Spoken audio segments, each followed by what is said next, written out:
அருகே கோழி கூண்டில் புகுந்து கோழியை கொன்றுவிட்டு 5 முட்டைகளை விழுங்கி கூண்டில் சிக்கி தவித்த 5 அடி நீள கருநாக பாம்பு மீட்கப்பட்டது.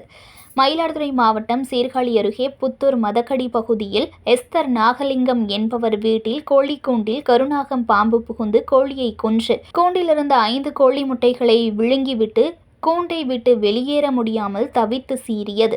இதனை பார்த்த வீட்டின் உரிமையாளர் சீர்காழி பகுதியைச் சேர்ந்த பாம்பு பிடிக்கும் நபரான பாம்பு பாண்டியனுக்கு தகவல் அளித்தார். அதன்படி அங்கு விரைந்து சென்ற பாம்பு பாண்டியன் கோழிக்கூண்டில் சிக்கியிருந்த சுமார் 5 அடி நீளம் கொண்ட கருநாக பாம்பை லாவகமாக பிடித்து ஆள் நடமாட்டம் இல்லாத வனப்பகுதியில் கொண்டு சென்று விட்டார். செய்திகளை உடனுக்குடன் தெரிந்து கொள்ள லைக் பண்ணுங்க, ஷேர் பண்ணுங்க, சப்ஸ்கிரைப் பண்ணுங்க, மறக்காம கமெண்ட் பண்ணுங்க.